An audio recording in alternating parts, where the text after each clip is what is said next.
नमस्कार। कैसे हैं आप लोग। चलिए आज हम पढ़ेंगे कोवैलेंट बॉन्ड। ठीक, पेज नंबर 102 कोवैलेंट बॉन्ड। अब इस कोवैलेंट बॉन्ड को समझने के लिए हमें सबसे पहले पढ़ना होगा लेविस लैंगमूर थ्योरी। लैंगम्यूर कहिए या लैंगमूर कहिए या लंगूर कह लीजिए, क्या फर्क है। यानी लेविस लैंगमूर थ्योरी क्या थी, कह रहे हैं इसको समझने के लिए आप फॉर्मेशन ऑफ क्लोरीन मॉलिक्यूल देख लीजिए, आपको सब समझ में आ जाएगा। जरा हम भी लोग ट्राई कर लेते हैं कैसे समझ में आ जाएगा। कह रहे हैं कि जैसे मान लीजिए, ठीक, ये Cl2 बनना है तो आप क्या करते हैं कि यानी एक Cl मॉलिक्यूल ये और प्लस का एक Cl मॉलिक्यूल ये, जिसके ऊपर ये अपने आउटर इलेक्ट्रॉन है। ठीक, दिख रहा है सबको साफ साफ। ये इस तरीके से जब ये आगे कंबाइन करते हैं तो क्या हो जाता है, कह रहे हैं कि ये इस तरीके से हो जाता है। ये कैसे, यानी एक Cl ये और एक Cl ये।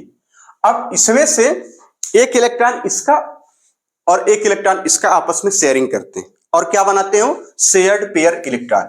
यानी ये ऐसा पेयर जो दोनों में शेयर हो रहा हो, यानी ये इस तरीके से इसका वाला और इस तरीके से इसका वाला। इस पे दिखा लीजिए भैया, इसके पास है कितना आउटर इलेक्ट्रॉन, ठीक 7, और इसके पास भी आउटर इलेक्ट्रॉन ये। अरे ये कितनी दूसरे रंग से ना है कि नहीं, कोई दिक्कत ना ना, एकदम ना, क्या दिक्कत है। ये रहा, ठीक। ये कुछ कहानी ऐसे ही बनाए भी हैं और समझा भी रहे हैं इसको, ठीक है।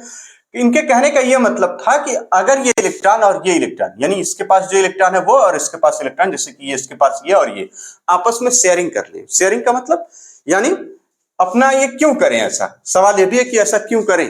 तो वो इसका आंसर हम लोग पहले से भी जानते हैं कि ये देखिए भैया, ये हो गया और ये हो गया। ये ऐसा इसलिए करेंगे, या ऐसा इसलिए करना चाहते हैं कि ताकि इनका जो ऑक्टेट है वो कंप्लीट हो जाए। अब देखिए यहाँ पे इसका ऑक्टेट क्या है, कंप्लीट। यानी ये जो आउटर इलेक्ट्रॉन में, यानी जो हम कहते हैं ना आउटर सेल, यानी हम यहां कहते हैं ना आउटर सेल में, अब इसके पास भी 8 इलेक्ट्रॉन है और इसके पास भी 8 इलेक्ट्रॉन है, और ये हम कह देते हैं क्या है, ऑक्टेट कंप्लीट, यानी ऑक्टेट बन गया। यानी ऐसा कर लेने से ये हो गया। इतनी बात समझ में आ गई। तो इसी चीज को लिख रहे हैं भाई साहब बड़के भैया कि outer shell of both chlorine atom attain octet, ठीक, लाइक नोबेल गैस, जैसे कि आर्गन। और एक ऐसा हो जाता है इनका ऑक्टेट आर्गन के जैसा। इतनी बात समझ में आ गई। यानी क्लोरीन मॉलिक्यूल जो बन रहा है वो कैसे बन रहा है, शेयरिंग से बन रहा है। यानी इलेक्ट्रॉनों की क्या हो रही है, शेयरिंग हो रही है। एक इलेक्ट्रॉन ये दे रहा है और एक इलेक्ट्रॉन ये दे रहा, और ये बन जा रहा शेयर्ड पेयर इलेक्ट्रॉन। कैसा पेयर, शेयर्ड पेयर इलेक्ट्रॉन बन जा रहा। और ये शेयर्ड पेयर दोनों में शेयर है, यानी ये पेयर इलेक्ट्रॉन दोनों में है, कॉमन है। देखिए यहाँ पे 2 2 4 2 6 2 8 ऑक्टेट कंप्लीट। इसमें 2 2 4 2 6 2 8 ऑक्टेट कंप्लीट। और इस तरीके से जो बॉन्ड बनता है शेयरिंग से, यानी शेयरिंग ऑफ इलेक्ट्रॉन से, यानी हर एटम जो शेयरिंग कर रहा है इलेक्ट्रॉन को शेयर्ड पेयर बनाने के लिए, इससे जो बॉन्ड बनता है उसे क्या कहते हैं, कोवैलेंट बॉन्ड। डिफिनेशन तो उन्होंने लिखी नहीं, और वैसे भी वो लोग कहां लिखना चाहते हो, तो जानते हैं कि ये 11th में पढ़ने वाला बच्चा या नेट की तैयारी करने वाला बच्चा है, ये आधी बात जान के आता है ना। कोई बात नहीं, हम लोग डिफिनेशन बना लेंगे। इतनी बात समझ में आ गई। अब ये जो बना ये, तो हम इसको ऐसे भी दिखा सकते हैं। कैसे, ऐसे यही दिखा ले, बिल्कुल यही दिखा लेते हैं, यानी ये ऐसे। तो आप ये देख रहे हैं, एक ये है, ठीक, और इसके बाद ये देखिए, ठीक। ये जो चीज है इसको कहते हैं शेयर्ड पेयर या बॉन्ड पेयर इलेक्ट्रॉन। ये क्या है, इसका नाम दे देंगे शेयर्ड पेयर, या इसको क्या कहेंगे हम लोग, बॉन्ड पेयर इलेक्ट्रॉन। ठीक है, ये कौन से इलेक्ट्रॉन है, बॉन्ड पेयर इलेक्ट्रॉन्स। ये बॉन्ड पेयर इलेक्ट्रॉन्स, अरे एस लगा लीजिए भाई, आप तो इंग्लिश वाले भी तो एस, सिंगल वचन बहुवचन बड़ा ध्यान देते होंगे, हमको पता है, ठीक ना। यहाँ पे क्या हो जाएगा, ये शेयर्ड पेयर या फिर बॉन्ड पेयर इलेक्ट्रॉन इसको कहेंगे।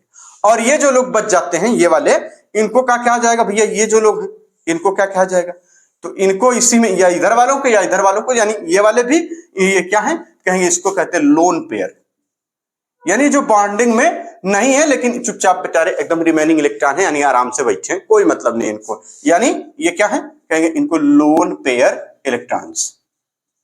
ये क्या है, लोन पेयर इलेक्ट्रॉन्स। ठीक, इतनी बात समझ में आ गई। अब आ जाती है बात डिफिनीशन की। इसका मतलब हमने क्या सीखा, हमने ये देखा कि जो क्लोरीन एटम है, एक ये था एक ये था, दो क्लोरीन एटम है और ये दोनों एक एक इलेक्ट्रॉन की शेयरिंग कर रहे हैं और इनसे एक बॉन्ड बन रहा है। उस बॉन्ड को नाम दिया जाएगा कोवैलेंट बॉन्ड। इसको ना क्या नाम दिया जाएगा, कोवैलेंट बॉन्ड। को का मींस क्या होता है, साझा करना। वैलेंस का मतलब वैलेंसी इलेक्ट्रॉनों का साझा करना आपस में। ठीक, वैलेंसी इलेक्ट्रॉनों का साझा करके जो बॉन्ड बने उसे क्या कहते हैं हम लोग, कोवैलेंट बॉन्ड। इतनी बात समझ में आ गई। अब रही बात डिफिनीशन की। ठीक, तो डिफिनीशन लिखिए बहुत आराम से। Bond formed between two or more non metals, लिखिए यहां पर, bond formed between two or more non metals by mutual sharing of, ठीक, इलेक्ट्रॉन पेयर्स या पेयर्ड इलेक्ट्रॉन या shared electron, by mutual sharing of, ठीक, पेयर्ड इलेक्ट्रॉन्स।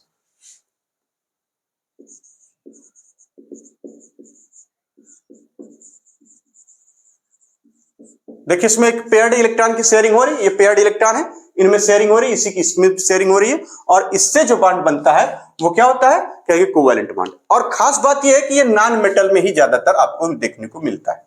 किसमें, दो या दो से अधिक नॉन मेटल्स में ही ये चीजें होती हैं। ठीक, क्योंकि अगर मेटल होगा तो उसमें संभावना ये भी है कि आयनिक बॉन्ड बना दे, लेकिन नॉन मेटल है तो हो सकता है कि यानी मेटल्स आपस में मिले, ये नॉन मेटल्स, ये नॉन मेटल्स, मेटल्स नहीं नॉन मेटल्स, यानी ये भी नॉन मेटल्स ये भी नॉन मेटल्स आपस में अगर ऐसा बनाते हैं तो यहां क्या बनता है, कोवैलेंट बॉन्ड बनता है। इतनी बातें समझ में आ गई। चलिए इस बात को अब नोट कर लीजिए आराम से। ठीक, अब अगली कहानी इनकी है, ये जो लेविस-स्टार्क स्ट्रक्चर जो बन रहा है इनमें क्या क्या खास बातें हैं इनको जरा नोट कर लीजिए। पहले इसको इतना नोट कर लीजिए, ये आपको समझ में आ गया अच्छे से, ये हो गई डिफिनीशन इसकी। ठीक, अब जरा आगे चलते हैं, इसको नोट कर लीजिए फिर आगे चलते हैं। चलिए आगे बता रहे हैं कि ये जो बॉन्ड बन रहा है, कोवैलेंट बॉन्ड बन रहा है और उसका जो लेविस-स्टार्क स्ट्रक्चर है उनकी क्या खास बात है।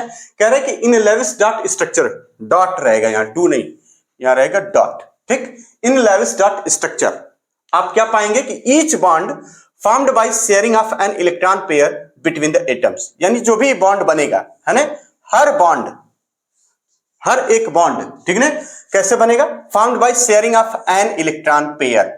क्या हो गया भैया, एक इलेक्ट्रॉन पेयर की शेयरिंग से एक बॉन्ड। बात समझ में आ गई, एक इलेक्ट्रॉन पेयर की शेयरिंग हुई तो एक बॉन्ड, दो की हुई तो दो बॉन्ड। इस तरीके से इनके पहली लाइन का मतलब है कि ईच बॉन्ड फॉर्म्ड बाय, यानी ईच का मतलब प्रत्येक, हर एक बॉन्ड, जो भी कोवैलेंट बॉन्ड बनेगा उसमें क्या होगा कि कम से कम, यानी sharing of an electron pair between the atoms. अगली बात बता रहे हैं, ईच कंबाइनिंग एटम, जितने भी एटम कंबाइन करेंगे, कंट्रीब्यूट्स, है ना, यानी जितने का मतलब हर एक एटम जो होगा वो अपना योगदान क्या देगा भैया, कंट्रीब्यूट्स का मतलब सहायक या योगदान देना, यानी each combining atom contributes at least, कम से कम एक इलेक्ट्रॉन तो देगा, किसको, शेयर्ड पेयर में एक इलेक्ट्रॉन की सहायता या एक इलेक्ट्रॉन का योगदान देगा। ठीक, आगे बता रहे हैं, कंबाइनिंग एटम अटेन, क्या अटेन कर लेता, outer shell noble gas configuration. ठीक, इतनी बातें हमको पहले से भी पता थी, फिलहाल हम देख भी लेते। कह रहे हैं कि जैसे आप वाटर का ले लीजिए एग्जांपल है, कह रहे हैं आप वाटर में देख लीजिए और कार्बन टेट्राक्लोराइड में देख लीजिए, किसमें, वाटर में एंड CCl4 में। वाटर के लिए अगर आप देखें तो आप पाएंगे कि यहां ऑक्सीजन होता है और इधर की तरफ हाइड्रोजन और इधर की तरफ ये बना लेते हैं। ठीक, ये देखिए इधर और एक इधर, ये बन जाता है इनके बीच बॉन्ड और ये बन जाता है लोन पेयर इनका। तो आप देखेंगे कि इस हाइड्रोजन के लिए ये और इस हाइड्रोजन के लिए ये, ठीक, और ऑक्सीजन के लिए इस तरीके से। ठीक, यानी इसका क्या पूरा है, डुप्लेट पूरा, हाइड्रोजन के लिए डुप्लेट, बाकी सबके लिए ऑक्लेट, ओ सॉरी ऑक्टेट, इसका डुप्लेट पूरा हो गया, इसका ऑक्टेट पूरा हो गया। देखिए 2 2 4 2 6 2 8। अब आप देखेंगे जो हर एक बॉन्ड बना हुआ, जैसे हम इसी को अगर ऐसे कर दें, यानी ये H था, ये O और फिर ये H, ठीक, ये इस तरीके से, तो आप देख रहे हैं कि जो एक बॉन्ड बन रहा है उसमें ये वाला हाइड्रोजन और ये ऑक्सीजन एक एक इलेक्ट्रॉन का साझा कर रहे हैं। इसी बात को लिखा है कि ईच बॉन्ड, यानी एक बॉन्ड बना, यहां एक बॉन्ड बना तो कितने शेयरिंग होती है, कितने की, एक इलेक्ट्रॉन पेयर की शेयरिंग है दोनों में, यानी एक इलेक्ट्रॉन पेयर की शेयरिंग कहां, देखिए एक इलेक्ट्रॉन पेयर है, यह है इलेक्ट्रॉन पेयर, यह है इलेक्ट्रॉन पेयर, ये क्या है, इलेक्ट्रॉन पेयर, और इसकी शेयरिंग किसमें, दोनों एटम में, इसमें भी है और इसमें भी है, यानी इसमें भी एक इलेक्ट्रॉन पेयर की शेयरिंग ऑक्सीजन में भी हो रही है और इसके साथ भी हो रही है। बात को समझिए, ठीक ठीक। इसी तरीके से यहां पे देखेंगे तो यहां पे भी क्या हो रहा है, यही शेयरिंग तो हो रही है। इतनी बात समझ में आ गई।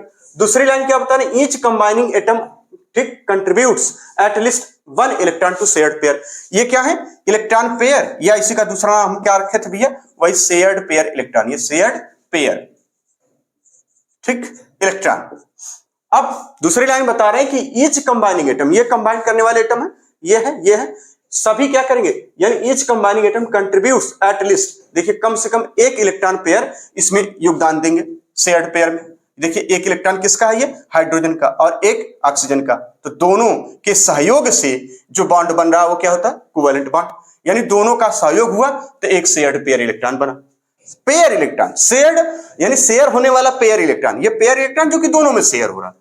बात समझ में आ गई। तीसरी लाइन कह रहे combining atom attain outer shell, combining atom का जो आउटर सेल होगा वो कैसा होगा, यानी नोबेल गैस लाइक उनका कॉन्फ़िगरेशन हो जाएगा। जाहिर सी बात है, देखिए इसमें नोबेल गैस लाइक कॉन्फ़िगरेशन इसका हो गया और इसका हीलियम लाइक कॉन्फ़िगरेशन, यानी ये भी नोबेल गैस है।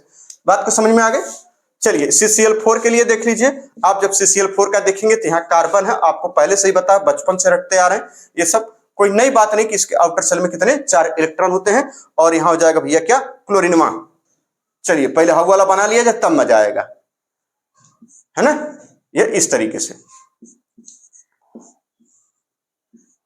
देखिए इसमें क्या हो गया, ये हो गई शेयरिंग, शेयरिंग आ जाओ मिल बांट के, ये देखिए बस सही जी, शेयर बन गया, और यहाँ पे क्या, इनके पास ये अपना बना रहेगा, ठीक, तो ये सब में बना रहेगा, उसमें कोई शक है नहीं, ठीक ना, ये इसमें भी रहेगा, ये इसमें भी रहेगा, ये वाला हिसाब, ये वाला इसमें हिसाब।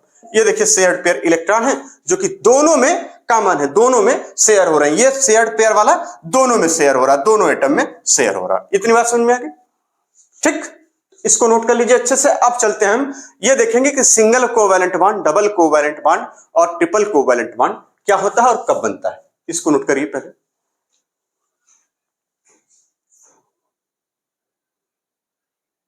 चलिए आगे अब हम पढ़ेंगे क्या, single bond, single covalent bond, double covalent bond और ट्रिपल कोवैलेंट बॉन्ड, ठीक। तो सिंगल भैया कब बनेगा, बाई शेयरिंग ऑफ, है ना, इसको लिखिए बाई, ठीक है, यही बता रहे हैं, sharing of 1 electron pair between 2 atoms, by sharing of 1 electron pair between 2 atom. Atoms लिखते हैं या एटम्स लिखते हैं, एटम्स लिख दिए, अगर आपको ना अच्छा लगे तो उससे कोई दिक्कत नहीं है, अंग्रेजी का पेपर नहीं आएगा, घबराने की कोई खास जरूरत नहीं है, ठीक है ना बाबू। हाँ, जैसे ओ कहा, जैसे H2, जैसे Cl2, जैसे F2, फिर I2, फिर इसी तरीके से Br2, फिर इसी तरीके से Cl4, CH4, H2O, इसी तरीके से बहुत सारे आप देख सकते हैं जिनमें क्या होगा, यानी 2 एटम के बीच में एक इलेक्ट्रॉन पेयर की शेयरिंग होगी। जैसे आप अभी बनाए थे, यहाँ पे यही छोटा सा बना लें, छोटका सा कहीं बना लीजिए Cl2 का यहीं से, यानी ये क्या हो रहा है Cl में, ये देखिए इधर ये क्या हो रहा है, एक इलेक्ट्रॉन पेयर ये शेयर हो रहे हैं, कहां, जहां पे 1 इलेक्ट्रॉन पेयर लिखा है, ये देखिए लिखा है 1 इलेक्ट्रॉन पेयर, 1 इलेक्ट्रॉन पेयर की 2 एटम में शेयरिंग हो रही है, ठीक है। इसमें क्या होगा, ठीक इसी तरह से इसको भी बना लेंगे by sharing of 2 electron pair, यानी इसमें क्या होगा, by sharing of 2 electron pair, बस 2 इलेक्ट्रॉन पेयर, ठीक, और वही बिटवीन 2 एटम, बात समझ में है। जैसे ऑक्सीजन O2 एग्जाम्पल के नाम पर O2 आ जाएगा आपका, फिर CO2 आ जाएगा, फिर और क्या आ जाएगा CO2, और लिखिए C2H4, हाँ भैया, एथिलीन जिसको कहते हैं ना, इथाइन, अंग्रेजी में इथाइन कहते हैं, हिंदी में एथिलीन कहते हैं, ठीक है। बस मतलब अंग्रेजी वाला अंग्रेजी नहीं, आरपीएससी वाले में, ठीक है। अब इसका देखेंगे तो आप ये देखेंगे ये ऑक्सीजन बन जाता है इस तरीके से, CO आप देखे होंगे कि इस तरीके से बन जाता, और इनमें तो एकदम, अरे आप तो भाई एकदम इसके लिए तो बिल्कुल, ये देखिए, ठीक इस तरीके से बन जाता है। तो ये जब बनता है तो आप यहां देख रहे हैं कि इसके उसके बीच में एक पेयर ये शेयर हुआ और एक पेयर ये, दो पेयर, ठीक इसी तरह से यहाँ यहाँ यहाँ यहाँ यहाँ यहाँ अलग अलग इसलिए बना रहे, ये देखिए इसके बीच में एक बॉन्ड, फिर ये बन गया, ठीक। मतलब ये कि एक बॉन्ड जो बना तो उसमें एक इलेक्ट्रॉन पेयर शेयर हुआ, दूसरा बना तो दूसरा पेयर शेयर हुआ, तो यानी by sharing of 2 electron pair, तो जब 2 इलेक्ट्रॉन पेयर की शेयरिंग हुई तो क्या होगा, triple bond, sorry double bond बनेगा, कौन सा, डबल कोवैलेंट बॉन्ड, ठीक। इसी तरह से ट्रिपल वाले में देख लीजिए, ये क्या हो जाएगा, कहेंगे बाई शेयरिंग ऑफ 3, है ना, इलेक्ट्रॉन पेयर बिटवीन 2 एटम। कैसे, जैसे कि एग्जांपल के तौर पर आप N2, बहुत अच्छा एग्जांपल है इसका।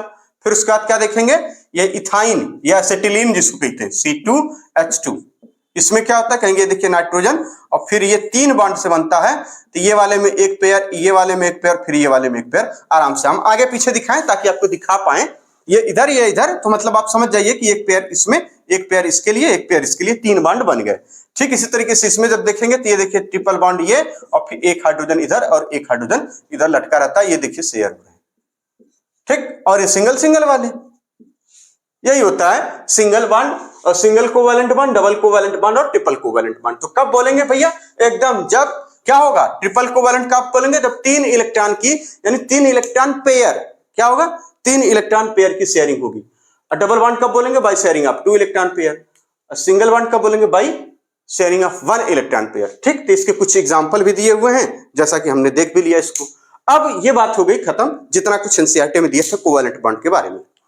अब सवाल ये उठता है, क्या इसमें से काम हो जाएगा, बिल्कुल हो जाएगा, कोई घबराने की भी जरूरत नहीं, लेकिन कुछ नोट्स आप हम और आप मिलकर कुछ नोट्स और लिख लें और पढ़ लें, ताकि हमें और अधिक जानकारी हो जाए केमिस्ट्री में जाकर कि केमिस्ट्री कैसे पढ़ी जाती है, इसका लेवल क्या है। तो कोवैलेंट बॉन्ड के बारे में कुछ और जानकारी हम नोट्स के तौर पर लिख लेंगे। कैसे लिखेंगे, नोट्स के तौर पर। और वो नोट्स से सवाल हो सकता है कि आ भी सकते हैं, नहीं भी आ सकते, मोस्टली चांस रहता है कि ना आए, लेकिन उसको जानना इतना ही जरूरी है जितना कि इसको जानना जरूरी है, ठीक। इस बात को पहले नोट करिए, फिर आगे चलते हैं, नोट्स कुछ पढ़ लेते हैं, इसको नोट करिए। चलिए अब कुछ नोट्स की बात करें, ठीक है, जो बेहद जरूरी है जानना। पहला कि covalent bonds are directional and so stereoisomerism and hybridization. ये डायरेक्शनल का मतलब, यानी इनकी एक डायरेक्शनल का मतलब ये हो गया कि ये कोवैलेंट बॉन्ड ये हो जाने से इनका एक पर्टिकुलर शेप बन जाता है कंपाउंड का। जैसे आप कहेंगे ना H2O, तो आप वी शेप क्यों, क्योंकि उसमें जो बॉन्ड बन रहा है उसकी एक फिक्स डायरेक्शन है। मतलब इस तरीके से बनाते हैं, ये ऐसे ऑक्सीजन कहते हैं यहाँ पे लोन पेयर की वजह से, और ये कैसा हो जाता है इसका स्ट्रक्चर, भले ही sp3 हाइब्रिडाइज्ड है, लेकिन इसका 2 लोन पेयर की वजह से वो इन लोन पेयर में रिपल्सन हुआ और ये बॉन्ड इस तरह से फिक्स हो गया, यानी ये इधर अंदर की तरफ झुक गए। तो हम कहते हैं ये कैसा हो जाता है, वी शेप का स्ट्रक्चर, या बेंट शेप वी को बोलते हैं, ठीक है ना, वी शेप का स्ट्रक्चर इसका हो जाता है, ठीक। तो ये क्यों हुआ, ऐसा क्यों हुआ, क्योंकि कोवैलेंट बॉन्ड की वजह से। कोवैलेंट बॉन्ड डिफाइन कर रहा है कि एक पर्टिकुलर शेप मॉलिक्यूल का क्या होगा, इसीलिए इसको कहा जाता है क्या, यानी कोवैलेंट बॉन्ड्स आर डायरेक्शनल होते हैं। कैसे होते हैं, डायरेक्शनल होते हैं। और सो स्टीरियो आइसोमेरिज्म, और इसकी वजह से जब ऑर्गेनिक केमिस्ट्री में हम पढ़ेंगे स्टीरियो आइसोमेरिज्म क्या होती है, ठीक है ना, उसमें आ जाएगा ज्योमेट्रिकल आइसोमेरिज्म, ऑप्टिकल आइसोमेरिज्म, ठीक है ना, उसका आ जाएगा, उसमें कॉन्फ़िगरेशन पढ़ते हैं हम लोग, है ना, कॉन्फ़िगरेशनल आइसोमेरिज्म। तो ये सब वहां हमें पढ़ने को मिलेगा, और साथ ही साथ इसमें कोवैलेंट बॉन्ड्स में क्या हो जाता है, हाइब्रिडाइजेशन भी होता है, ठीक। मतलब कोवैलेंट बॉन्डेड कंपाउंड जो होते हैं वो उसमें हाइब्रिडाइजेशन होता है, किसी एक सेंट्रल मेटल का हमें जैसे ऑक्सीजन का यहाँ पे हाइब्रिडाइजेशन आपसे पूछा जाएगा, तो चूंकि ये कोवैलेंट मॉलिक्यूल है, इसमें कोवैलेंट बॉन्ड है, ठीक, कोवैलेंट कंपाउंड है, कोवैलेंट बॉन्ड है, और ये देखिए जाहिर सी बात है कि ये डायरेक्शनल बॉन्ड है, और साथ ही साथ इसमें जो ये ऑक्सीजन है इनका अपना एक हाइब्रिडाइजेशन भी होता है। इसी बात को बताया जा रहा है कि कोवैलेंट बॉन्ड्स आर डायरेक्शनल होते हैं, सो स्टीरियो आइसोमेरिज्म एंड हाइब्रिडाइजेशन। इतनी बात समझ में आ गई। चलिए अब आगे चलते हैं। दूसरी बात, most of the compound of P block elements, क्या most of the compound of, बड़े ध्यान से सुनिएगा, क्या लिखा, most of the compounds of P block elements, यानी नॉन मेटल्स के कंपाउंड, यानी नॉन मेटल आपस में जो कंपाउंड बनाते हैं उनकी बात चल रही है। यह ना कि उसमें एस ब्लॉक और पी ब्लॉक से ले आके मिला दीजिएगा, ऐसा ना करिएगा। यानी most of the P block elements जो कंपाउंड है यानी non metals are covalent compound. वो कैसे होते हैं, कोवैलेंट कंपाउंड होते हैं।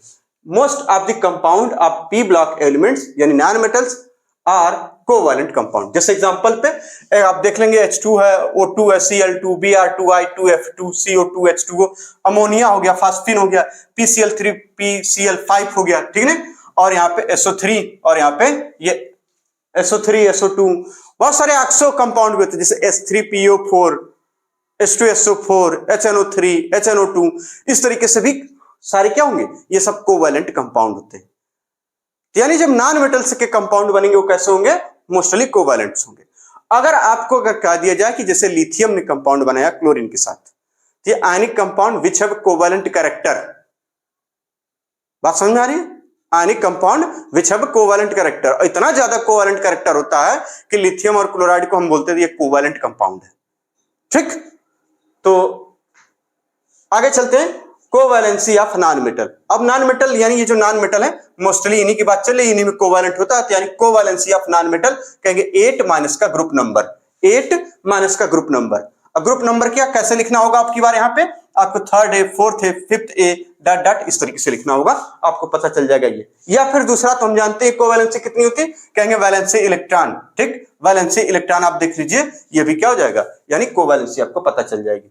और हम पीछे एटॉमिक स्ट्रक्चर में और पीरियोडिक टेबल दोनों में एक बातें पढ़ के आए हैं कि maximum covalency of second period element is 4।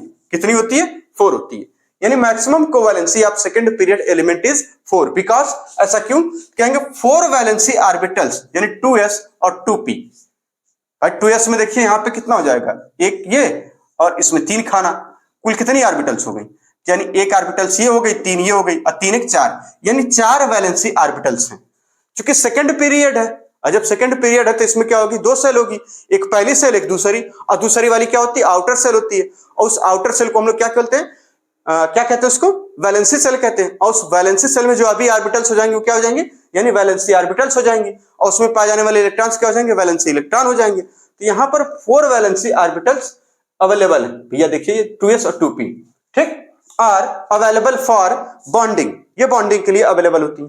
और ये कैन हैव मैक्सिमम 8 इलेक्ट्रॉन, और इसमें मैक्सिमम कितने इलेक्ट्रॉन हो सकते हैं, 8, क्योंकि जाहिर सी बात है इसमें कितने हो सकते हैं, कुल 2 2 4 2 6 और यहां 2 हो सकता है, तो कुल कितने इलेक्ट्रॉन हो सकते हैं, 8 इलेक्ट्रॉन हो सकते हैं। जैसे अब आप देख पाएंगे, एक एग्जांपल से समझते हैं जरा सा इन चीजों को।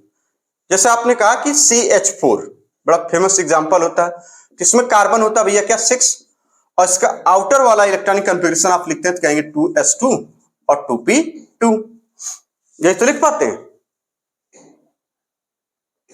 इसमें तो कोई दिक्कत नहीं है आउटर इलेक्ट्रॉनिक कन्फिगरेशन लिखने में। ये कार्बन 6 है, 2s2 2p6, ठीक, 1s2 इसके पहले था। चलिए तो हम यहां बना ले, ये अगर कुछ ज्यादा ही बड़ी नहीं हो गई 2s वाली, अब इतना बड़ी कब से होने लगी, 2s, अब आ जाइए ये 3p, 3p का 2s 2p, और ये हम कह देंगे ये ग्राउंड स्टेट में, कब है अपने ग्राउंड स्टेट में, ऑर्बिटल्स ऐसी होती है। इनमें कितने इलेक्ट्रॉन भैया, एक इसमें, एक यहां और यहां पे तो पेयरिंग हो गई, क्योंकि पहले एक हुंस रूल अप्लाई होगा फिर पेयरिंग होगी, ये हो गया ग्राउंड स्टेट हो गया, ठीक। और हमें 4 हाइड्रोजन ले जाके फिट करने हैं इसमें, तो ये ऑर्बिटल्स यानी इनमें ये 4 हाइड्रोजन ले जाके इसमें फिट करने हैं, कैसे होंगे, तो इसका मतलब हमें अब कहां चलना होगा, इसकी फर्स्ट एक्साइटेड स्टेट में, कहां होगा, फर्स्ट एक्साइटेड स्टेट में,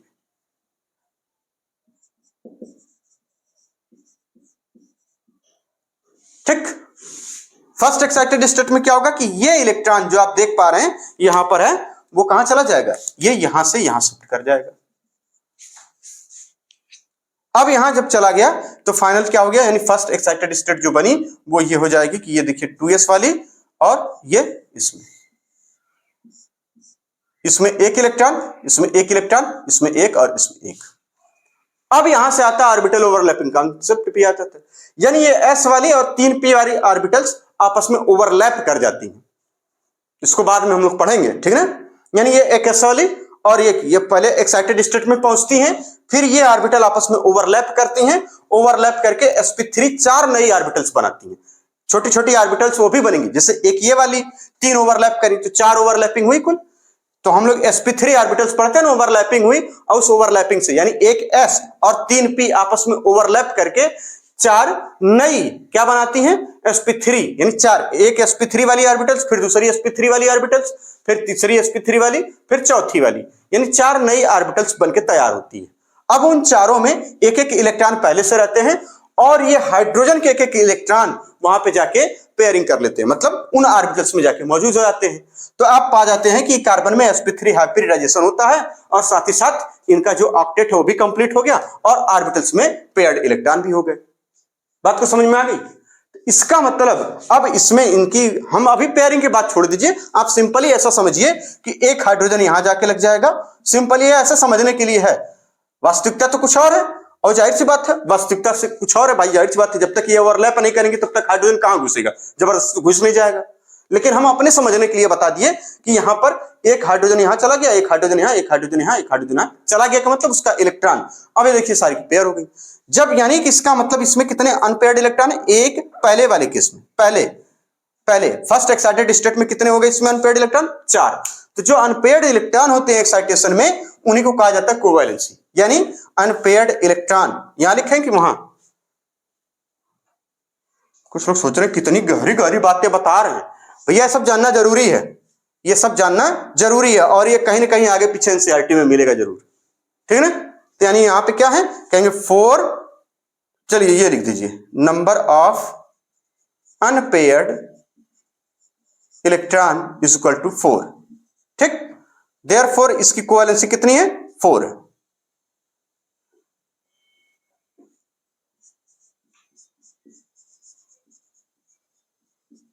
वैलेंसी में ई लगाइए वाई लगाइए, दोनों बत्तियां एक होता ना वो वाली अमेरिका वाली इंग्लिश है, ये ब्रिटेन वाली इंग्लिश है, बस उतना है बस, और कोनो दिक्कत नहीं। तो यहां कितनी हो जाएगी कोवैलेंसी, 4। कितनी बात समझ में आ गई। तो इसको खूब आराम से नोट कर लीजिए, फिर आगे चलते हैं।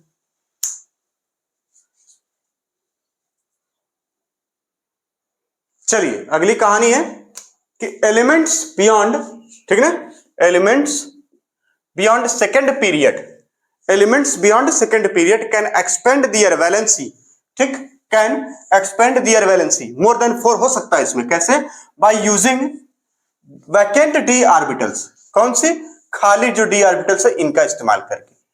अभी देखते हैं एग्जांपल उसका भी, घबराइए मत, ठीक है ना। तो इसका मतलब for elements beyond second period covalency is equal to क्या हो जाएगा, कहेंगे number of unpaired electrons in its ground state या फिर इन इट्स एक्साइटेड स्टेट, दोनों बातें सही हैं, ठीक। अब ये बात अगर सही, यानी बातें समझ में आ रही है कि ऐसे ही हवा में जा रही है, हो बाबू, ए भैया, बहुत को कठिन एकदम नहीं है, एकदम आसान है। कहा जा रहा है कि elements beyond second period, beyond second period का मतलब हो गया कि थर्ड पीरियड वाले, फोर्थ पीरियड वाले, इनमें ये बाबू, इनमें कह रहे हैं ना कि कैन एक्सपेंड दियर वैलेंसी, अपनी वैलेंसिया को ये लोग बढ़ा सकते हैं।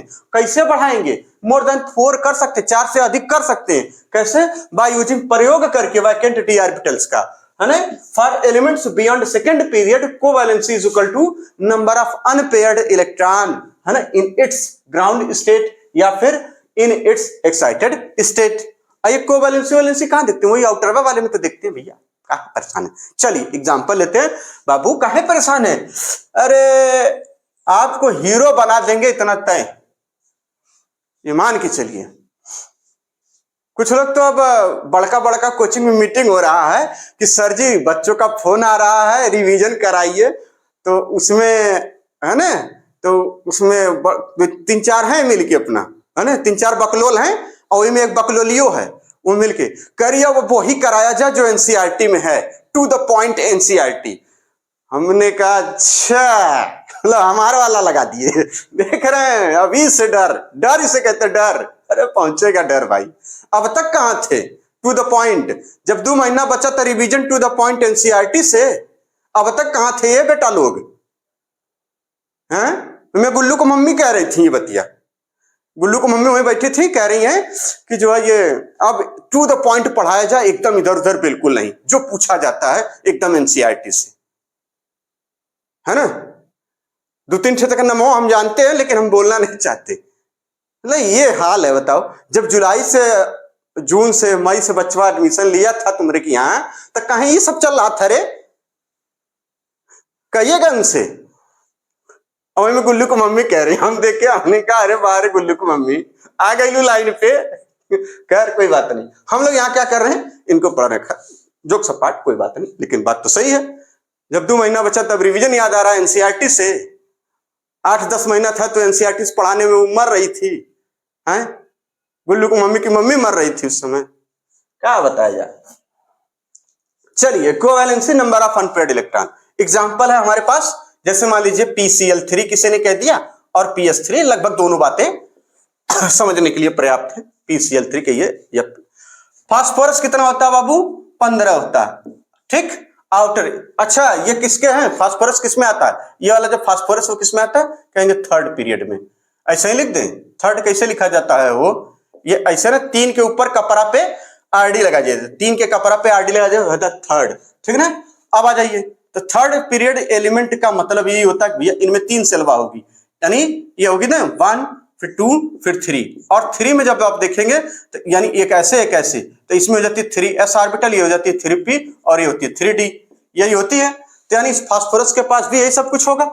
चलते देखते हैं भैया। तो आउटर वाला इलेक्ट्रॉनिक कन्फिगरेशन आप लिख पाएंगे तो लिखेंगे क्या, 3s उसका 2 यहाँ पे 3p3 और 3d वाली खाली रहती है।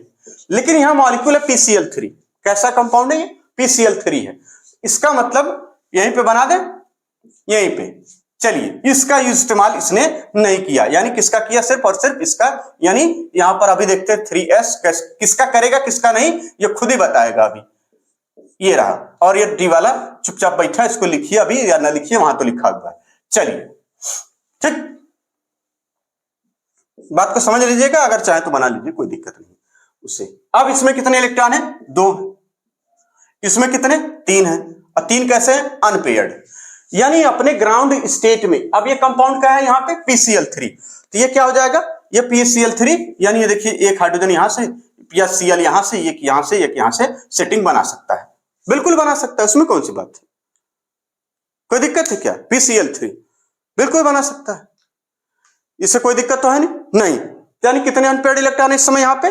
3। तो इसका मतलब ये ग्राउंड स्टेट में, ये कहां है? अपने ग्राउंड स्टेट में। और ग्राउंड स्टेट में नंबर ऑफ अनपेयर्ड इलेक्ट्रॉन कितने हैं? नंबर ऑफ अनपेयर्ड इलेक्ट्रॉन भैया कितने हैं? 3 हैं। तो बताइए कोवैलेंसी इस समय फास्फोरस की कितनी है? 3 है, ठीक। लेकिन अब सवाल यह था PCl5, अगर किसी ने कह दिया PCl5 आप ले आइए, क्या ले आइए? PCl5। अब इस समय फास्फोरस की वैलेंसी यानी कोवैलेंसी कितनी है? ठीक, चलिए देख लेते हैं। यही था, सब कुछ यही है, ये डी हम यहां बना देते हैं ग्राउंड स्टेट वाला, यानी इसमें इसके लिए हम बना रहे हैं, इसके लिए सीधे सीधे आप सिर्फ इसके लिए बना लीजिए, तो ये पाएंगे कि ये भैया इसका क्या था? 3s वाला, और ये था इसका 3p वाला, और ये देखिए 3d वाला, और यहां ग्राउंड स्टेट में ये देखिए इसमें 1 2 3 और ये 4, ठीक। ये हो जाएगा 3s, ये हो जाएगा 3p और ये हो जाएगा 3d, जो कि वैकेंट है, खाली ऑर्बिटल है। इसमें 2 पहले से थे, हमें दिख भी रहा है, और इसमें एक एक, इसमें एक एक, कहीं कुछ दिक्कत तो नहीं। ये कौन सी स्टेट है? कहेंगे GD, यानी ग्राउंड स्टेट है, ठीक। GD पुलिस वाला GD नहीं, SSC GD का पढ़ती देखा था बच्चा, पढ़ा था, ये वाला नहीं। यहाँ क्या हो जाएगा? Ground state. बहुत सही, बढ़िया बात। अब यहाँ 5 हाइड्रो, देखिए 5 क्लोरीन एटम है ना, 5 क्लोरीन एटम है जिनको सेट करना है, यानी 5 इलेक्ट्रॉन की शेयरिंग हमें करनी है ऑर्बिटल्स में, कैसे होगी? तो यहाँ क्या हो जाएगा? ये देखिए अपने फर्स्ट एक्साइटेड स्टेट में ये जाके यहां पहुंच जाएगा, वैकेंट डी ऑर्बिटल का इस्तेमाल करेगा। यानी अब हम कह सकते हैं कि यहां पर जब ये देखिए एक्साइटेशन हुआ, ठीक, फास्फोरस का, ये एक्साइटेशन तभी होता है जब ये बनाना होता है। अपने मन से क्या करेगा? जैसे मान लिया फास्फोरस के पास कोई रिएक्शन हो रही है और उसमें क्लोरीन बहुत सारे हैं, और कहेंगे यार फास्फोरस को जुगाड़ बनाओ ना यार कोनो, ऐसे कहें तो कहेगा ठीक है घबराओ मत, घबराओ मत, अभी हम अपने अंदर कुछ भोकाल मचाते हैं और तुम पांचों लोगों को हम एकदम बढ़िया सेट करते हैं। ये फास्फोरस का काम है। ठीक, तो फास्फोरस क्या होगा, यानी एक्साइटेशन होगा फास्फोरस में, और ये कहां पहुंच जाएगा, अपने एक्साइटेड स्टेट में पहुंच जाएगा। किस वाले, फर्स्ट एक्साइटेड। आप भी लोग एक्साइटेड स्टेट में पहुंच जाइए फट से, एनसीईआरटी को एकदम जान दे के पढ़िए, जैसा कि अब गुल्लू की मम्मी कह रही हैं। ठीक, तो अब देखिए क्या होता है, अब क्या किया जाए, यहां पे क्या हो जाएगा ये, हाँ ये वहां निकल के गया, तो यहां बचेगा एक, यहां बचेगा एक, यहां बचेगा एक, ये और ये। अब देखिए नंबर ऑफ अनपेयर्ड इलेक्ट्रॉन कितने इसके पास, 5 है। तो कोवेलेंसी फास्फोरस की कितनी है, 5 है। बाबू बात समझ में आया, नहीं समझ में आया तो और भी एग्जांपल देखेंगे हर जगह। यानी ये वैकेंट डी ऑर्बिटल का इस्तेमाल जब कर रहा है तब अपनी, जब तक नहीं कर रहे हैं सब ये लोग, तब तक कोवेलेंसी इनकी 3 हो सकती है, उससे कम हो सकती है, या 3 हो सकती है, जो भी हो सकती है, हो जाने दीजिए, हमें कोई दिक्कत नहीं। ये पर्टिकुलर किसके केस में हम पढ़ रहे हैं, अभी फास्फोरस में, यानी 5th ग्रुप में पढ़ रहे हैं।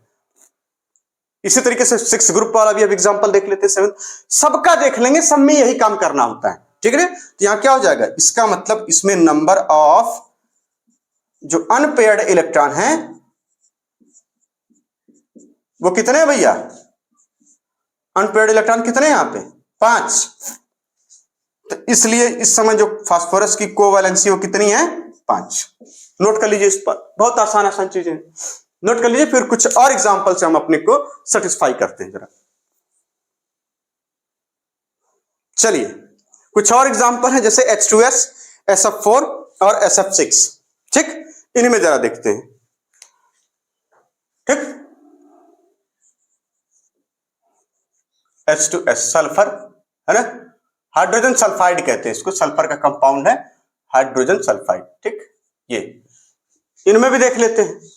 तो आपको पता है सल्फर किसमें आता है, ये 3rd पीरियड का एलिमेंट है, सल्फर का होता है 16 और आउटर इलेक्ट्रॉनिक कॉन्फ़िगरेशन लिखा जाए तो यहां जाता है 3s2 और 3p4 और 3d वाली इसके पास वैकेंट है। अब इसमें तो कोई शक नहीं है, क्योंकि 3rd पीरियड एलिमेंट है तो 3 सेल, आउटर में 3 सेल होंगी। अरे बेर बेर क्या बतिया, बेर बेर भुला जाता, 1 2 3 S P और ये D, हाई P लिखल है, ऐसा लिखा है P है, ये क्या हो जाएगा 3S 3P 3D। ठीक है, टेंशन ना लीजिए, काहे देते हैं, हो गया भैया। ये अब आ जाइए, ये जरा सेटिंग देखते हैं इनकी। कहेंगे ये वाला, ये कौन है, 3S है, इनमें 2 इलेक्ट्रॉन फिट बैठा है, आ जाइए इसमें। ये कौन वाला है, कहेंगे ये P वाला है, 3P वाला, इसमें कितने इलेक्ट्रॉन है, 4 है। तो पहले तो हाई देखिए, ये फिर हाई पेयरिंग होगी। ठीक, अब आ जाइए, डी वाली ऑर्बिटल्स पूरी खाली है। अब ग्राउंड स्टेट है, उसको बनाइए ना बनाइए अपनी मर्जी, लेकिन है उसके पास। ठीक है, तो ये इसका मतलब इस समय क्या है, ठीक, ये डी यहां दिखा दिए, यानी ग्राउंड स्टेट में। ये कहां भी है, ग्राउंड स्टेट में। तो ग्राउंड स्टेट में इसकी को नंबर ऑफ अनपेयर्ड इलेक्ट्रॉन इसमें कितने हैं, कहेंगे नंबर ऑफ अनपेयर्ड इलेक्ट्रॉन इसमें कितने हैं, 2 हैं। तो इसलिए इसकी कोवैलेंसी कितनी हो जाएगी इस समय, 2। अब मजेदार बात यह कि देखिए कि यानी कोवैलेंसी, अब वहां क्या कहा जा रहा था कि मैक्सिमम कोवैलेंसी शब्द देखिए वहां इस्तेमाल किया गया कि सेकेंड पीरियड एलिमेंट जो मैक्सिमम कोवैलेंसी हो सकती है वो उनकी 4 हो सकती है। मैक्सिमम कितनी हो सकती है, 4 हो सकती है मैक्सिमम वाली। मिनिमम 1 हो, 0 हो, मतलब 0 तो नहीं होती, मतलब हम कहने की बात कह रहे हैं, यानी 1 हो, 2 हो, 3 हो, कोई दिक्कत नहीं, लेकिन मैक्सिमम 4 ही हो सकती है। इसी तरीके से जब आप 3rd पीरियड एलिमेंट पढ़ेंगे तो इनमें भी मिनिमम कितनी हो सकती है, 2 1 जो भी हो, लेकिन मैक्सिमम कितनी होगी, तो सवाल उठेगा मैक्सिमम का। तो आप देखेंगे कि मैक्सिमम कोवैलेंसी इनकी, ये देखिए 3 ऑर्बिटल और ये, और इनकी ये 5 वाली। ठीक, ये इसका मतलब कितनी ऑर्बिटल्स बनेंगे इसमें, 1 इसकी, 3 इसकी और 5 इसकी। अब सबको जोड़ दीजिए तो कितना आ गया, 9। यानी इसके लिए 9 ऑर्बिटल्स अवेलेबल फॉर बॉन्डिंग है, और इनकी मैक्सिमम कोवैलेंसी कितनी हो जाएगी, 9। यानी जितनी ऑर्बिटल्स अवेलेबल होंगी बॉन्डिंग के लिए उतनी मैक्सिमम, यानी 3rd पीरियड एलिमेंट की जो कोवैलेंसी वो मैक्सिमम कितनी हो जाएगी, मैक्सिमम कोवैलेंसी कितनी हो जाएगी इसकी, 9। क्यों, क्योंकि इसके पास 9 ऑर्बिटल्स ऐसी हैं जो ये 9 ऑर्बिटल्स अवेलेबल हैं बॉन्डिंग के लिए। बात समझ में आ गई। अब किसी ने पूछ दिया इसका मतलब जब 2 था सेकेंड पीरियड के लिए तो 2 का स्क्वायर कर दे रहे हैं, थर्ड पीरियड के लिए 3 का स्क्वायर कर दे रहे हैं, फोर्थ पीरियड के लिए 4 का स्क्वायर कर देंगे, बिल्कुल कर देंगे। जरा फोर्थ पीरियड के लिए हम बात कर लें अगर, तो आप देखेंगे यानी फोर्थ का मतलब ही, ये जाहिर सी बात है 1 2 3, ये यहां से 1 2 3 और ये रहा 4, और 4 में आप पढ़ेंगे तो 4s 4p, उसके बाद 4d, उसके बाद 4f। अब जरा काउंट करिए इनकी ऑर्बिटल सारी। 1 इसके पास होगी, 3 इसके पास होंगी, 5 इसके पास होगी, 7 इसके पास होगी, 7 3 10 और कितना हो गया 16। बात कुछ समझ में आ रही है? यानी इसके पास कितनी ऑर्बिटल्स मिलेंगी बॉन्डिंग के लिए? 16। अब मैक्सिमम कितने इलेक्ट्रॉन हो सकते हैं इसमें? 32, और इसमें 18। यानी इसमें कितने मैक्सिमम इलेक्ट्रॉन हो सकते हैं? 18 मैक्सिमम इलेक्ट्रॉन, है ना? इसमें कितने? Maximum 18 electron. और ये मैक्सिमम कोवैलेंसी इसकी कितनी? 9, और इसमें मैक्सिमम 32 इलेक्ट्रॉन। ये सारी चीजें कहां से आ रही हैं?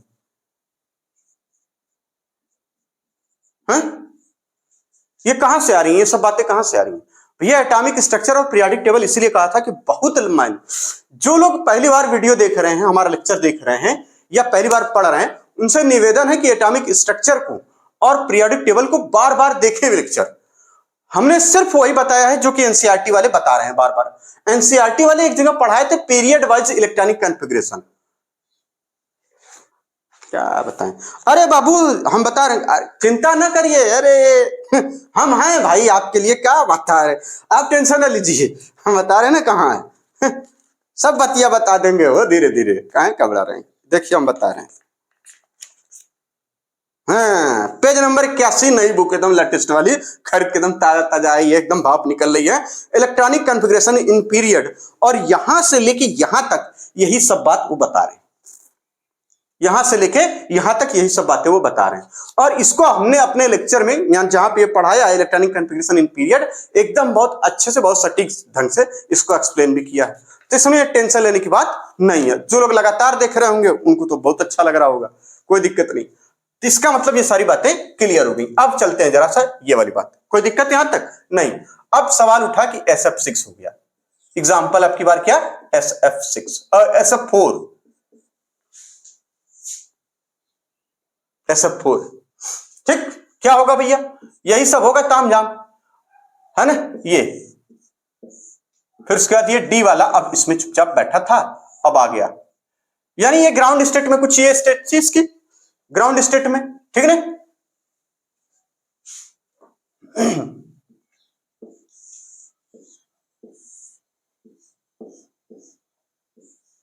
ये था सिचुएशन भैया ग्राउंड स्टेट की, और इसमें 2 इलेक्ट्रॉन मौज काट रहे थे, इसमें 2 और एक एक, यहाँ पे हुंस रूल के अकॉर्डिंग सब कुछ सेट था हमारा, कोई दिक्कत हमें नहीं थी, ठीक है।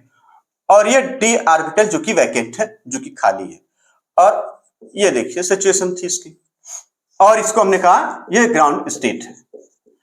अब चूंकि यहां पे 4 फ्लोरीन सेट करने हैं इनको, है ना? अब ये क्या करेगा? ये एक इलेक्ट्रॉन यहां से यहां चला जाएगा, तो सिचुएशन यानी अपने फर्स्ट एक्साइटेड स्टेट में ये लोग कहानी कुछ इस तरह से लिखेंगे जैसे फिल्म का डायरेक्टर लिखता है कि जब 1 से अधिक 3 से अधिक वाला मामला आया था तो ऑक्सीजन कौन था, सल्फर ने अपनी वैलेंसी को बढ़ाया था। बहुत बढ़िया, ये कुछ इस तरीके से बन जाता है का वो हमारा ये। तो इसमें क्या हो गया? ये हो गया, इसमें ये हो गया, ये फर्स्ट एक्साइटेड स्टेट में ये पहुंच गया। और देखिए अब बताइए नंबर ऑफ अनपेयर्ड इलेक्ट्रॉन इसमें कितने? नंबर ऑफ अनपेयर्ड इलेक्ट्रॉन इसमें कितने बाबू बताओ? कितना हो जाएगा? यहां पे 4। इस समय इसकी यानी सल्फर की कोवैलेंसी इस समय कितनी है? कहेंगे 4, ठीक, 4। बहुत अच्छी बात। एक एग्जांपल अलग लेते हैं, SF6। अब ये SF6 हो जाएगा, तो यानी यहां पे तो 4 है, यहां 6 सेटिंग करनी है, तो इसका मतलब अब सेकंड एक्साइटेड स्टेट, यानी ये सब होने के बावजूद, यानी ये सब होते हुए कहां हो जाएगा? अब ये सेकंड एक्साइटेड स्टेट, मतलब इसी के आगे अब कहां चला जाए? Second excited state. तो ये देखिए इलेक्ट्रॉन कहां चला जाएगा? यहां पर। ये वाला कहां चला जाएगा? ये यहां पर। बात समझ में आ रही? ये यहां से उठेगा, यहां चला जाएगा। तो अब सिचुएशन क्या हो गई? इसमें 1 इलेक्ट्रॉन और इसमें ये वाले में देखिए एक एक एक पहले से, और ये डी ऑर्बिटल का इस्तेमाल कर रहा है और खूब झमाझम कर रहा है। ये भी नहीं कि किसी से पूछ रहा है, राम 2 3 4 5, कोई दिक्कत नहीं, बहुत बढ़िया। अब इस समय इसकी कोवैलेंसी कितनी हो जाएगी? 6। क्यों? क्योंकि इसके पास नंबर ऑफ अनपेयर्ड इलेक्ट्रॉन इतनी है। जब तक नंबर ऑफ अनपेयर्ड इलेक्ट्रॉन रहेंगे तब तक काम बनता रहेगा। ठीक, ये 6 हो गया। तो भैया इस समय सल्फर की कोवैलेंसी कितनी है? यहां पे 6। यानी इसका मतलब ये हुआ कि जब डी ऑर्बिटल का इस्तेमाल हो रहा है तो कोवैलेंसी 4 या 4 से अधिक हो सकती है। देखिए यहां पे डी ऑर्बिटल का इस्तेमाल हुआ और कोवैलेंसी कितनी होगी? 4। यहां पे डी ऑर्बिटल का कोवैलेंसी कितनी होगी? 4 से अधिक। ठीक, तो थर्ड पीरियड एलिमेंट की कोवैलेंसी 4 से अधिक हो सकती है बाय यूजिंग डी ऑर्बिटल। ठीक, 4 या 4 से अधिक। इस बात को लिख लीजिए जरा, इसको पहले नोट कर लीजिए अच्छे से, इसको नोट कर लीजिए अच्छे से एकदम। अब अगली कहानी है। ठीक, पहले तो ये हम क्या पढ़ रहे थे अभी तक हम ये देख रहे थे कि कैसे वो अपने ऑक्टेट को बढ़ा रहा है। ठीक है ना, थर्ड पीरियड एलिमेंट कैसे अपने ऑक्टेट को बढ़ा रहा है, यानी ऑक्टेट नहीं सॉरी कोवैलेंसी को कैसे बढ़ा रहा है। तो यानी इसका मतलब हम कह सकते हैं ये लाइन उसी के लिए है। ये कौन सी बात है, कौन सा नोट्स था? ये नोट नंबर 5 और ये है नोट नंबर 6। ठीक, तो नोट नंबर 5 में सारे एग्जाम्पल के ठीक नीचे ये बात लिखनी है कि if d orbitals are used in bonding then covalency of molecules, covalency of molecule हो गए यहां,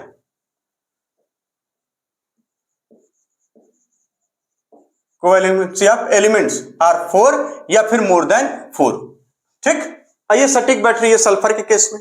जैसे कि आपने H2S देखा, SF4 देखा, SF6 देखा।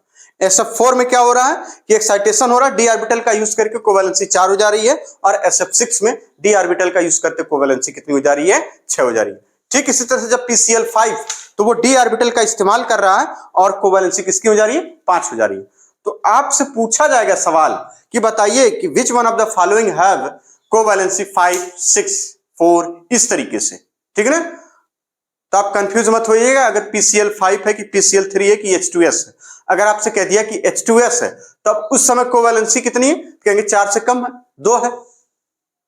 ठीक है ना, ये सब बातें याद रखेंगे। अक्सर सवाल पूछ लिया जाता है कि नाइट्रोजन को लेकर अक्सर पूछा जाता है कि बताइए नाइट्रोजन की मैक्सिमम कोवैलेंसी कितनी हो सकती है ना? तो कितनी होगी मैक्सिमम कोवैलेंसी सेकंड पीरियड के किसी भी एलिमेंट की कह दिया जाए। ठीक है ना, सेकंड पीरियड के किसी भी एलिमेंट की कह दिया जाए वो कितनी हो सकती है? 4 हो सकती है।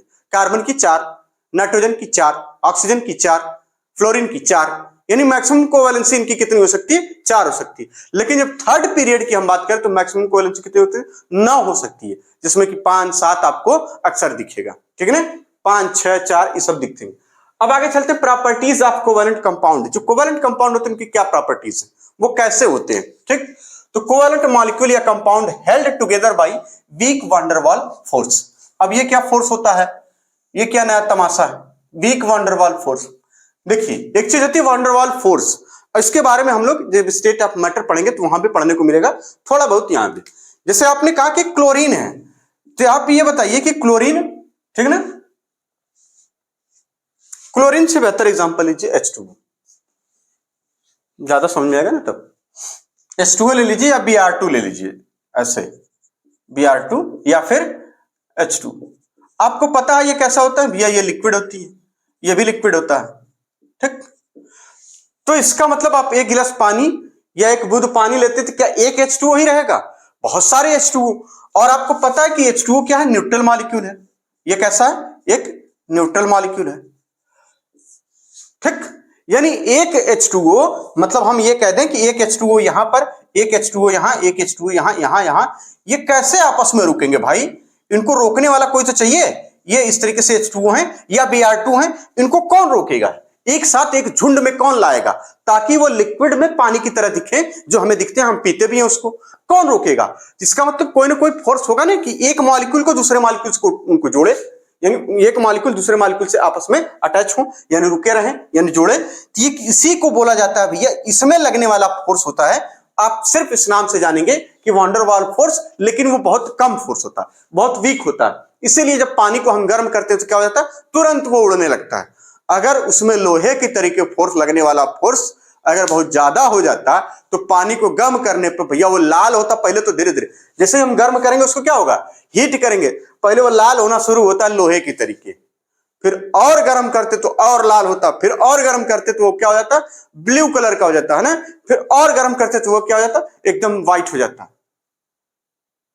इस तरीके से। तो इसका मतलब यानी इसमें यानी जो मॉलिक्यूल है, जो कोवैलेंट मॉलिक्यूल है, ये Br2 हो गया या फिर इस तरीके का। ठीक इसी तरह से गैसियस मॉलिक्यूल, गैसियस मॉलिक्यूल ये आपस में कैसे एक है, जैसे हमने कहा कि हमारे पास हाइड्रोजन गैस है या क्लोरीन गैस है, ठीक है ना, हाइड्रोजन गैस है या फ्लोरीन गैस है, ऑक्सीजन गैस है, यानी किसी बलून में, या ऑक्सीजन हम बात करें, ऑक्सीजन हीलियम, हीलियम की बात नहीं चल रही है, आप ऑक्सीजन की बात करिए क्योंकि कोवैलेंट कंपाउंड पढ़ रहे हैं।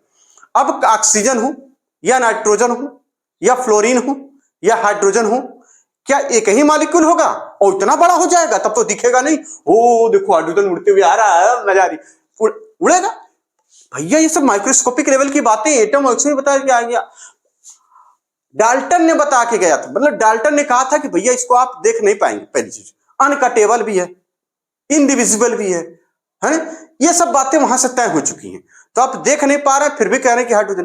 तो भैया ये जो गैस है ना, ये क्लोरीन हाइड्रोजन, ये किससे आपस में जुड़ेंगे, इसी से weak van der Waals force से, और खूब ढेर सारे हो जाएंगे, इतने सारे कि पूरे धरती के मानव मिलकर भी 1 लीटर है ना, इतना कैलकुलेशन से तो, लेकिन गिन के बैठ के गिनने में पूरी उम्र बिता देंगे, कैलकुलेशन से तो खट से निकाल देते इतना इतना इतना, गिने तब तो पता चले कितना, क्योंकि वो नंबर आप मोल वाला हिसाब लगा के निकाल देते, इतना मोल होगा, इतना एटम होगा, इतना गैस होगा, ये तो ठीक है, अच्छी बात है, गिनो हाथ से बैठ के, बहुत कठिन काम हो जाएगा। इसलिए उसमें क्या होता है, यानी इनको झुंड में कौन लाएगा, इनको एक साथ कौन जोड़ के रखेगा, यही वैन डर वाल फोर्स। चूंकि ये वीक होता है तो भैया वीक होता है, और आगे का हम बता रहे थे, कुछ बता रहे थे, यही बता रहे थे, पहली लाइन अभी हुई है ना, यानी कोवैलेंट मॉलिक्यूल या compound held together by weak van der Waal force. और एक किस टाइप का फोर्स होता है, अभी इसके बारे में स्टेट ऑफ मैटर जब पढ़ेंगे, हम कभी पढ़ेंगे तो जरूर है, उसमें कौन सी बात है, तो वहां भी फिलहाल दिमाग में इतनी सी बातें तो तय हो गई, एक कोई फोर्स टाइप है, कोई टाइप का फोर्स है, और ये आपस में लोगों को बांध के रखता है, इतनी बात समझेंगे। जो कोवैलेंट कंपाउंड होते हैं वो मोस्टली गैसियस होते हैं, मोस्टली क्या होते हैं, गैसियस होते हैं, मोस्टली गैसियस होते हैं, कुछ लिक्विड होते हैं, कुछ क्या होते हैं, लिक्विड होते हैं, एंड वेरी फ्यू है ना सॉफ्ट होंगे और सॉल्युबल सॉलिड होंगे। कैसे होंगे, सॉफ्ट और सॉल्युबल सॉलिड। और इसका ठीक बेटर एग्जांपल, सबसे अच्छा एग्जांपल कहां मिलता है, जब आप ऑर्गेनिक कंपाउंड पढ़ते हैं तो कार्बन 1 से लेकर 4 तक ये सारे कंपाउंड कैसे होते हैं, गैसियस होते हैं, और कार्बन 5 से लेकर 16 तक ये लिक्विड होते हैं, और कार्बन 17 के अलावा जब आप पढ़ते हैं आगे तो इसको लिखा हुआ सॉफ्ट वैक्सी सॉलिड होते हैं, ये बात वहां प्रूफ हो जाती है। ठीक इसी तरीके से फ्लोरीन और क्लोरीन ये गैस होते हैं, ब्रोमीन लिक्विड और आयोडीन सॉल्युबल सॉलिड होता है, ठीक है, कैसा सॉल्युबल सॉलिड होता है ना, आयोडीन युक्त नमक। चलिए अगली कहानी, वैन डर वाल फोर्स के लिए अगर हम बात करें कि वैन डर वाल फोर्स के लिए एक बात आप नोट कर लीजिए, van der Waal force directly proportional to molecular weight, molecular weight बढ़ेगा तो ये फोर्स बढ़ेगा, और उनमें अट्रैक्शन की पावर, यानी एक मॉलिक्यूल दूसरे मॉलिक्यूल से ज्यादा आसानी से अट्रैक्ट होते हैं। जाहिर सी बात है कि जब 5 है 16 है 17 है तो देखिए लिक्विड का फॉर्म ले रही है, जब ये 17 18 हो जा रहा है तो सॉलिड का फॉर्म ले रही है। कार्बन जब 17 कार्बन 18 वाले मॉलिक्यूल आपस में मिलेंगे तो यानी इनका मॉलिक्यूलर वेट बहुत ज्यादा है, जब मॉलिक्यूलर वेट बहुत ज्यादा है तो आपको सॉलिड के जैसा दिखना भी लगेगा, इसमें कोई शक नहीं है ना। जैसे वैक्स लगाते हैं ना, जो वो क्या है, वो पेट्रोलियम ही कंपाउंड है, पेट्रोलियम जेली उस पर लिखा भी रहता है, वो यानी वो क्या है, वो ये वाले मॉलिक्यूल तो है नहीं, कार्बन 17 के आगे वाले ही मॉलिक्यूल है, मतलब आगे मतलब 18 19 20 इस तरीके के मॉलिक्यूल मिलेंगे आपको उसमें। तो ये क्या है, सॉफ्ट वैक्सी सॉलिड होते हैं, और उनका मॉलिक्यूलर वेट ज्यादा है और आपको सॉलिड के जैसा दिखेंगे और आपस में चिपके भी रहते हैं। दूसरी कहानी ये है कि इस, और ये जो वैन डर वाल फोर्स होता है वो directly proportional to surface area भी होता है, और इनवर्सली प्रोपोर्शनल टू ब्रांचिंग होता है, ये बाद में डिस्कस किया जाएगा। सरफेस एरिया जितना ज्यादा बढ़ेगा वैन डर वाल फोर्स भी लगेगा उतना ज्यादा, ठीक, ये अभी के लिए सिर्फ दिमाग में रख लेना है, ज्यादा जोर देके याद नहीं हो रहा तो कोई बात नहीं, परेशान होने की जरूरत नहीं है, ठीक है ना। चलिए melting point and boiling point इनका कम होता है, क्यों, क्योंकि due to week van der Waal force, इसमें week van der Waal force होता है। ये सब पूछा नहीं जाएगा, आप सिर्फ जानिए, नीट में सब बहुत कम बहुत कभी कभार पूछा गया, ठीक है ना। तो आप कहेंगे कहाँ ये पढ़ा रहे हैं, आपको ये बताने के लिए कि ये ऑर्गेनिक केमिस्ट्री में और इनऑर्गेनिक केमिस्ट्री में ये सब चीजें जब आएंगी तो आप पहले से ये सब सजग रहेंगे कि इनका नाम मात्र ले लेगा, तब भी आप समझ अच्छा ये वह बतिया है जो एक्स्ट्रा में हम लोग नोटवा में पढ़े थे अपने। चलिए आगे बता रहे हैं ये नॉन कंडक्टर होते हैं भैया। नॉन कंडक्टर तो होंगे कि सारे इलेक्ट्रॉन क्या इनके फिक्स है अपने आप में इलेक्ट्रिसिटी, ठीक, एक्सेप्ट ग्रेफाइट। जब ग्रेफाइट आप पढ़ेंगे तो उसमें होता है पाई मोबाइल इलेक्ट्रॉन, हम लोग इसको भी पढ़ेंगे, ग्रेफाइट को भी डिटेल में, कार्बन में डायमंड और ग्रेफाइट, ठीक है ना। और वहां पे बकमिंस्टर फ्लोरीन एक आता है, कार्बन 60 है ना, फुटबॉल होता है उसमें, उसमें भी काफी क्वेश्चन पूछे जाते हैं कितने वर्टेक्स पे है और ये आएगा सब, ठीक है।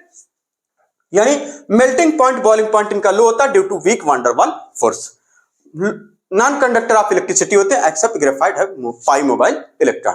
तो इन बातों को नोट कर लीजिए, फिर आगे चलते हैं, हम कुछ और बातें कर लेते हैं। चलिए अब आखिरी की दो बातें, जो कोवैलेंट बॉन्ड होते हैं, ठीक, कौन सी बॉन्ड, कोवैलेंट बॉन्ड। देखिए ये तो इनका नेचर अगर देखा जाए तो नॉन पोलर भी होते हैं और पोलर भी होते हैं। कैसे होते हैं, नॉन पोलर और पोलर, ये आपको कहीं ना कहीं पढ़ने को मिलेगा एनसीईआरटी में आगे पीछे, ठीक है ना।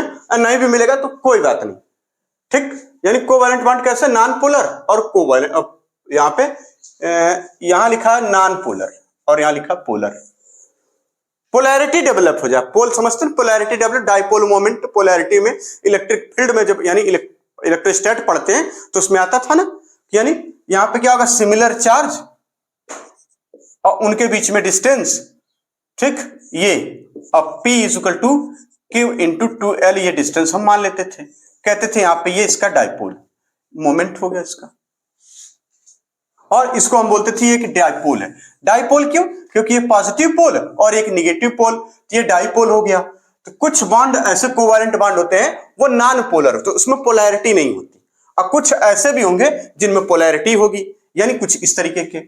यानी कब ये नॉन पोलर कोवैलेंट बॉन्ड होंगे, कहेंगे जब सिमिलर एटम आपस में क्या हो, बॉन्ड बनाए, कोवैलेंट बॉन्ड, या फिर वो वाले एटम जिनमें इलेक्ट्रोनेगेटिविटी डिफरेंस बिटवीन एटम क्या हो, जीरो, यानी electronegativity difference zero between different atom. जैसे इस तरीके से आपको मिल जाएगा, यानी यहां पर ये सिमिलर एटम है, ये क्या है, बड़े आराम से सुनिए, कोई दिक्कत नहीं है जल्दीबाजी करने की, ठीक। Non polar covalent bond between to similar atom, या फिर इलेक्ट्रोनेगेटिविटी डिफरेंस जीरो हो बिटवीन डिफरेंट एटम। जैसे यहां पर इस तरीके से, जैसे अगर कोई पूछ दे भैया CH4, ये देखिए डिफरेंट एटम है लेकिन इसमें डाइपोल मोमेंट जीरो होता है। CCl4 इसी तरह से ले लीजिए, ठीक, डाइपोल मोमेंट जीरो होता है, पोलैरिटी, लेकिन CCl4 में, सॉरी CCl4 में पोलैरिटी होती भैया Cl में, ठीक है ना, इसमें नाम मात्र की पोलैरिटी होती है, नहीं भी होती, ठीक। तो यहां पे क्या हो जाएगा, यानी इलेक्ट्रोनेगेटिविटी डिफरेंस अगर जीरो है तो काम बन जाएगा, और हमें अच्छे से पता होना चाहिए कि यानी ये क्या सिमिलर एटम है, और ये देखिए इनमें जो बॉन्ड बन रहा है वो, ठीक, ये कोई चार्ज डेवलप नहीं होगा पार्शियल वाला, यानी जैसे हाइड्रोजन हो गया, जैसे O2 हो गया, जैसे F2, जैसे N2, ये क्या है, सिमिलर एटम है। तो इसमें जो बॉन्ड है कोवैलेंट बॉन्ड वो नॉन पोलर है, लेकिन यहां पर बिटवीन टू डिसिमिलर एटम जिनमें इलेक्ट्रोनेगेटिविटी डिफरेंस बहुत ज्यादा हो, जैसे कि HF, HCl, H2O, इसमें क्या होगा कि जो मोर इलेक्ट्रोनेगेटिव होगा, ये मोर इलेक्ट्रोनेगेटिव मतलब यानी ये हो गया भैया क्या, लीना, यानी लीस्ट इलेक्ट्रोनेगेटिव एटम, और ये क्या हो गया, मीना, मीना मतलब मोस्ट, यानी मोर, यानी लिस्ट यानी लो, मोर इलेक्ट्रोनेगेटिव एटम, ये हो गया मोर इलेक्ट्रोनेगेटिव एटम, और ये क्या हो जाएगा, लो इलेक्ट्रोनेगेटिव एटम। तो ये क्या करेगा, ये मोर इलेक्ट्रोनेगेटिव एटम क्या करेगा, पूरे बॉन्ड को, बॉन्ड पेयर इलेक्ट्रॉन को, इनको शेयर्ड पेयर इलेक्ट्रॉन को अपनी तरफ खींच लेगा। तो इस पे एक चार्ज डेवलप हो जाता है जिसको बोलते हैं पार्शियल नेगेटिव चार्ज। इसको क्या नाम देंगे, पार्शियल नेगेटिव चार्ज। जैसे लग रहा है एकदम केमिस्ट्री में घुस गए, घुसेंगे अभी बेसिक बातें। ये क्या हो जाएगा, यानी पार्शियल नेगेटिव चार्ज, यहाँ पे पार्शियल पॉजिटिव चार्ज डेवलप हो गया, और ये देखिए कुछ इस तरीके का मामला बन गया, यानी पोलैरिटी डेवलप हो गई। यानी अब ये जो बॉन्ड है इस समय ये कैसा, पोलर कोवैलेंट बॉन्ड है, ठीक। ये किसमें होता है, HF में, HCl में, H2O में, और भी इसी तरीके से आप लगा सकते हैं, ठीक है ना। ये इतनी बात समझ में आ गई, इतनी बात समझ में आ गई, यानी नॉन पोलर कोवैलेंट बॉन्ड और यहां polar covalent bond. Non polar covalent bond between to similar atom, जो सेम होंगे उनकी बात चलेगी। जैसे इलेक्ट्रोनेगेटिविटी डिफरेंस या तो जीरो हो, मतलब दो अगर डिफरेंट हो तो इलेक्ट्रोनेगेटिविटी डिफरेंस उनके बीच zero. Polar covalent bond between two dissimilar atom, यानी जिनकी इलेक्ट्रोनेगेटिविटी डिफरेंस बहुत ज्यादा हो, ठीक, जैसे यहां पे ये दिखाया जा रहा है। आराम से इतनी बात समझ में आ गई। चलिए अब आठवीं बात, सॉल्युबिलिटी। जो कंपाउंड होते हैं कोवैलेंट कंपाउंड, इनकी सॉल्युबिलिटी एक रूल को फॉलो करती है जिसको बोला जाता है लाइक डिसॉल्व लाइक, है ना। जैसा रहेगा वैसा ही डिसॉल्व होगा, है ना। जैसा कर्तव्य, बात को समझिए, है ना। जैसी कर्तव्य भैया वैसा जो है आगे भुगतना होगा। तो कर्तव्य अच्छा रखेंगे तो आगे ऐसा, अगर बढ़िया कर्तव्य तो बढ़िया भोगेंगे आगे। वही वाली बात यहां पर भी लगती है, लाइक डिसॉल्व लाइक, मतलब यानी जो पोलर मॉलिक्यूल होंगे, पोलर कोवैलेंट कंपाउंड होंगे, वो पोलर सॉल्वेंट में डिसॉल्व होंगे। अब पोलर वाले, ये वाले अभी इनकी बात चल रही है, पोलर वाले पोलर वाले पोलर में, नॉन पोलर वाले नॉन पोलर में। जैसे एग्जांपल के तौर पर इसके लिए आप एग्जांपल लिख सकते हैं, जैसे यहां पे दारू पानी में घुल जाती है तभी तो, क्योंकि दारू क्या पोलर है, पानी भी पोलर है, तो पोलर पोलर मिल जाएगा। लेकिन दारू बेंजीन में नहीं घुलेगी, क्योंकि बेंजीन क्या है, नॉन पोलर है, ठीक। इसलिए इस बात को लिख लीजिए, सॉल्वेंट लिख दीजिए, जैसे लिख ही लीजिए जो भी लिखना हो, यहां पे जो लिखा उसके लिए। चलिए इसके लिए लिखिए मिथाइल एल्कोहल फॉर्मिक एसिड, ठीक है ना, ये दोनों डिसॉल्व इन, किसमें, इन, क्या लिया गया, वाटर, डिसॉल्व इन वाटर। लेकिन इनसॉल्युबल होंगे किसमें, यानी बट इनसॉल्युबल, इसको लिख लीजिए, बट इनसॉल्युबल इन किसमें, CCl4 बेंजीन C6H6, इनमें इनसॉल्युबल होते हैं ये, क्योंकि ये क्या होता है, नॉन पोलर सॉल्वेंट, ये है नॉन पोलर सॉल्वेंट है, और ये वाटर क्या है, पोलर सॉल्वेंट है। तो पोलर सॉल्वेंट का एग्जांपल सबसे बेहतर है यूनिवर्सल पोलर सॉल्वेंट, इसको बोलते हैं H2O। और नॉन पोलर में लिख लीजिए जो सॉल्वेंट आते हैं उनको लिख लीजिए CCl4, Br2 के साथ खूब लगाया जाता है इसको, है ना, हाँ, C6H6, और उसके बाद क्या, बेंजीन हो गया। एक ले लीजिए क्या सर, कार्बन सल्फाइड तो बहुत कम यूज होता है ना, कार्बन डाइसल्फाइड ये बहुत कम यूज होता है, ठीक है, ये ज्यादा बात समझ में आ गई। ठीक इसी तरीके से आप ले लीजिए क्या, तो इसका मतलब ये वाले क्या है, ये H2O है इसमें, इसमें इसी तरीके से ये क्या है, कहेंगे यहाँ पे CCl4 है, बेंजीन है, और ये CH2 है, ये एग्जांपल लिए गए हैं, ठीक। इतनी बात समझ में आ गई, यानी ये पोलर वाले थे, पोलर में सॉल्व होगा। अब इसके लिए देख लेते हैं, जैसे आपसे ये कहा जाए HCl या Br2, है ना, एक इसके लिए जो एग्जांपल लिखिए, जैसे क्या है, ये Br2 किसमें सॉल्युबल है, कहेंगे ये Br2 सॉल्युबल है भैया किसमें, यहां पर किसमें, इनमें सॉल्युबल है, CCl4 में, C6H6 में, और CH2 में। इसको अपने ढंग से सब थोड़ा लिख लीजिएगा, ठीक है ना, बात समझ में आ गई। और इनसॉल्युबल अगर पूछा जाए तो कहेंगे इन सब में, ठीक। तो इसी तरह से आपसे पूछ दिया कि HCl बताइए किसमें सॉल्युबल होगा, HCl हाइड्रोक्लोरिक एसिड किसमें, तो HCl क्या है, पोलर सॉल्वेंट, पानी में घुल जाएगा, इनमें नहीं घुलेगा, क्योंकि ये क्या है, नॉन पोलर सॉल्वेंट, ये क्या है, नॉन पोलर सॉल्वेंट। बार बार क्या लिखे, ठीक। तो ये रहा कहानी कुल मिला के, यानी कोवैलेंट बॉन्ड की पूरी तरह से कंप्लीट। यानी अब जितना कुछ कोवैलेंट बॉन्ड में हमें जानना था वो सिर्फ इतना ही था, इसके अलावा और भी चीजें होती हैं, लेकिन वो हमें नहीं जानना है अपने नीट के पर्पज से, अपने क्लास 11th के पर्पज से, 12th के पर्पज से, वो सारी चीजें हमें बिल्कुल भी नहीं जाननी है। जितना हमने जानना था यही था कि कोवैलेंट कंपाउंड में, बस इसके अलावा नीट के लिए भी नहीं जानना है, ठीक है ना। ये नहीं कि नीट में पूछा जाएगा तो ये वाला पूछ दिया तो नहीं आएगा, ये बाबू नहीं आएगा, हो, है ना, बिल्कुल। अरे अगर आपको यकीन ना हो तो अपने घर से वो ले आइए,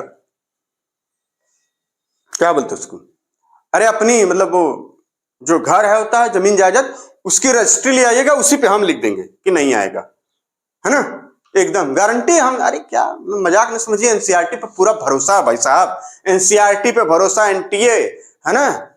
गुल्लू को मम्मी को कहने दीजिए जो कह रही हैं, गुल्लू को मम्मी को लोग का काम है यही है कि अंड बंड पढ़ाना, क्या करें, अंड बंड जगह से आई तो अंड बंड जगह नहीं पढ़ाएंगी, अंड बंड चीज पढ़ाती है, इसलिए टेंशन नहीं लेने का, ठीक।